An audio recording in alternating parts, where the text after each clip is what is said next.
Yeah, good evening, students. So we'll continue with gender, school, and society. And this is next portion. The topic is equality in education.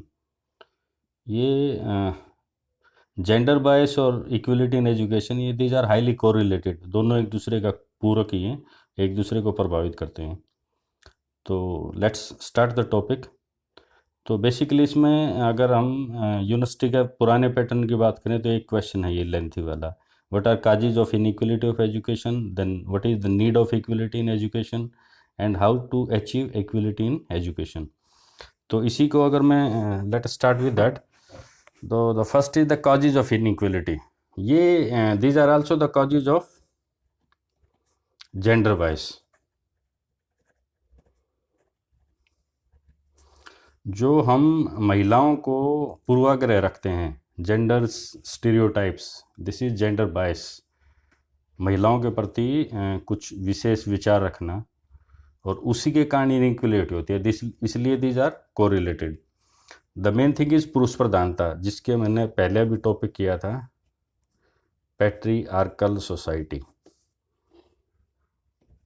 जहाँ पे it's a male dominated, जहाँ पे सारा centre वही होता है। तो this is the first and the main cause of inequality.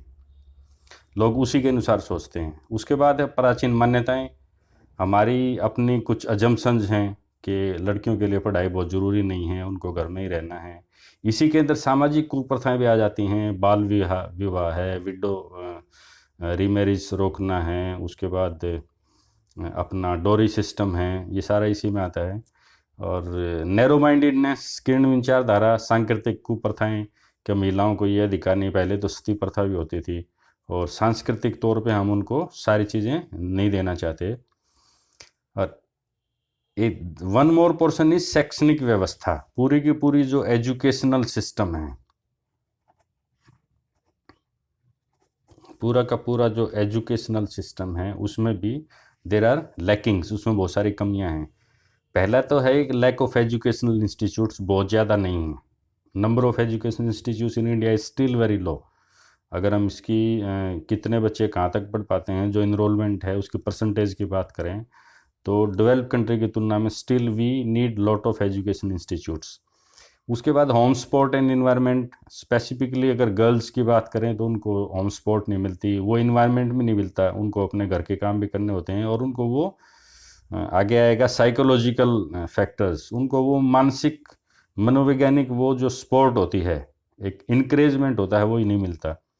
उसके बाद पार्शियलिटी है, इनइक्वलिटी ऑफ सेक्स, के लड़कियों को गवर्नमेंट स्कूल में भेज दो, बच्चों को प्राइवेट स्कूलों में भेजो, और उसके ऊपर जो इकोनॉमिक वाला है निर्धनता, वो सारा का सारा कारण लड़की पे ज़्यादा चला जाता है। तो psychological reasons and lack of awareness, जागरूकता की कमी। लोगों ने जितना देखा है वो उतना ही सोचते हैं कि इतना ही होता है, लड़कियों के लिए इतना ही कुछ है और सबके लिए शिक्षा नहीं है। और इवन लड़कों के लिए भी अगर इनइक्वलिटी ऑफ एजुकेशन की बात करूँ तो बहुत छोटे छोटे बच्चे बाल मजदूरी कर रहे हैं, वो अपना पढ़ाई को छोड़ के पेरेंट्स को सपोर्ट करते हैं। भट्ठे वाले जितने हो गए बहुत बच्चे मिलेंगे। उसके बाद लैंगिक पूर्वाग्रह, जेंडर बायस, लोग महिलाओं के प्रति जो हमारी सोच है, जो हमने माना है कि ये कमज़ोर हैं, इमोशनल होती हैं और इनमें बोल्डनेस नहीं होती, ये सारी चीज़ें, these are all causes of inequality. Now the issue is need of equality. ये इनइक्वलिटी हम क्यों दूर करना चाहते हैं, इक्वलिटी की ज़रूरत क्या है, जेंडर बायस को हम ख़त्म क्यों करना चाहते हैं। This is need of equality is eradication of gender बायस।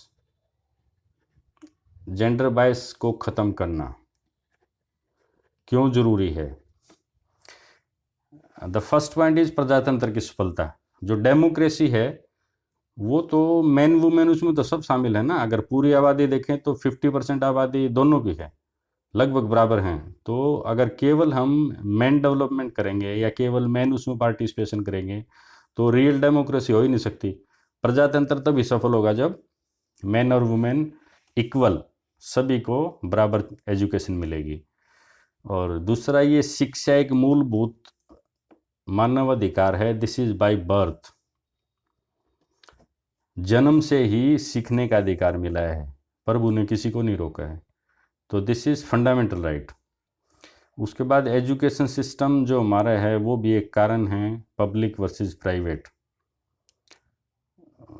कुछ पब्लिक स्कूल में ही जाएंगे और कुछ प्राइवेट स्कूल में ही जाएंगे। Government public means government schools. तो this is also one of the reasons. और ये पब्लिक और प्राइवेट में बराबर बचे जाने चाहिए। इकोनॉमिक सपोर्ट, शिक्षा में क्षेत्रीय असमानता दूर करना। एक क्षेत्र में शिक्षा ठीक है, एक बैकवर्ड है, एजुकेशनली बैकवर्ड एरिया, तो वो बराबर होगी तभी इक्वलिटी बनेगी और तभी क्षेत्रीय समानता भी दूर होगी। This is the need. नहीं तो जो कुछ रीजन्स हैं वो they will keep on developing और बाकी जो देश है वो बैकवर्ड बन जाएगा। और एक सुरक्षात्मक वातावरण मिलेगा नीड ऑफ इक्वलिटी होने के बाद, सबको प्रोटेक्शन मिलेगी। और नीड ऑफ इक्वलिटी की ज़रूरत है कि उससे कुप्रथाओं पर रोक लगेगी। और नीड ऑफ इक्वलिटी में ज़रूरत है कि प्रशासनिक उपाय तब भी सफल हो पाएंगे, लोग उसमें सपोर्ट करेंगे जब सब इक्वल होंगे, सब एजुकेटेड होंगे, सब अपने फंडामेंटल राइट्स को और ड्यूटीज़ को समझेंगे। और ग्रामीण और नगरीय जो असमानता है वो भी दूर करनी है, तो एजुकेशन सबको बराबर देनी पड़ेगी। संवैधानिक संशोधन, हमारे यहाँ पार्लियामेंट में 1/3 सीट्स रिजर्व करना लेडीज़ के लिए, वुमेन के लिए, बहुत सालों से ये संविधान में संशोधन हो ही नहीं पाया है। पॉलिटिकल पार्टी जिसका विरोध करती हैं। और last not the list, human development focus. Need of equality की ज़रूरत है जब मनुष्य का विकास करना है, केवल मैन का विकास नहीं करना। Human is every person, may be male और फीमेल, सबका डेवलपमेंट होगा तभी देश का विकास हो पाएगा। अब आता है कि हाउ टू अचीव इट। ये इक्वलिटी है, ये कैसे आए, इसको प्राप्त करने के लिए क्या क्या स्टेप्स उठाए जाएं।